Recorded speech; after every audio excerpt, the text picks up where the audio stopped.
Правото на надоместок заради попреченост е воведено со цел да го поттикне социјалното вклучување и еднакви можности на лицата со попреченост. Ова право може да го остварат со навршени 26 години возраст, лицата со тешка или длабока интелектуална попреченост, лицата со најтешка телесна попреченост, потполно слепите лица, како и потполно глувите лица.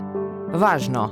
Правото се одобрува за определен временски период или како трајно право, што зависи од постоењето на условите кои ги бара законот во континуитет. Најголем дел од лицата со мултипла склероза би го оствариле ова право како лица со најтешка телесна попреченост. Тука спаѓа секое лице кое што своите основни биолошки и социјални потреби ги извршува само со помош на инвалидска количка со придружник. Постапката започнува кај матичниот лекар кој барателот го упатува на специјалистички прегледи, при што извештаите треба да ја отсликуваат здравствената состојба и потребата од овој надоместок. Воедно специјалистот кај лицата со мултипла склероза, тоа е неврологот, кој индицирал потреба од инвалидска количка, ќе ве упати да го остварите правото на користење на ова помагало пред Фондот за здравствено осигурување. Потребно е да обезбедите потврда потпишана од двајца соодветни лекари специјалисти, а потврдена со наод и мислење на лекарската комисија од Фондот за здравствено осигурување.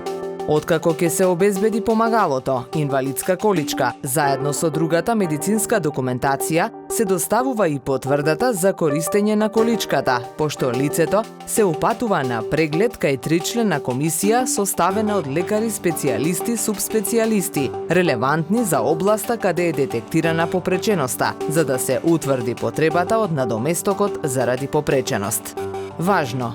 Пред да се јави на закажаниот термин, барателот, лицето со попреченост, треба да уплати износ од 1250 денари за издавање на конзилијарно мислење за остварување на правото на надоместок заради попреченост.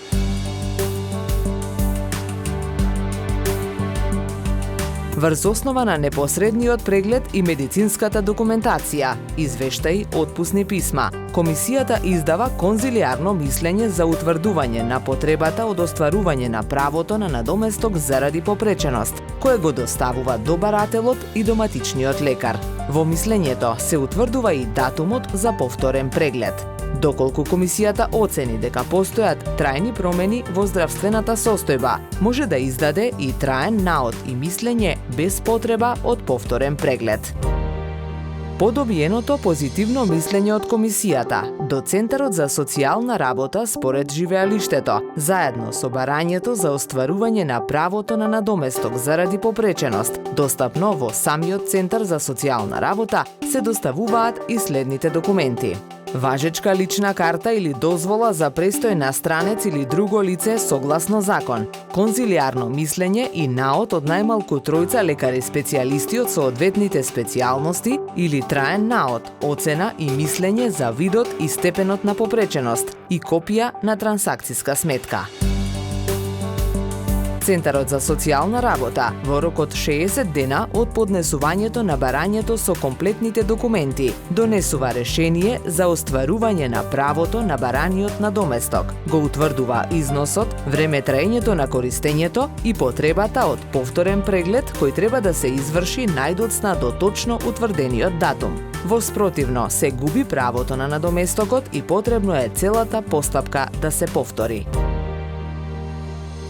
Доколку со решението барањето е одбиено, по добиено негативно мислење од комисијата, во тој случај може да се поднесе жалба до Државната комисија за одлучување во управна постапка и постапка по работен однос во втор степен во рок од 15 дена по приемот каде што документацијата, вклучително и негативното мислење, ги разгледува второстепена комисија која одлучува за потребата од надоместокот заради попреченост.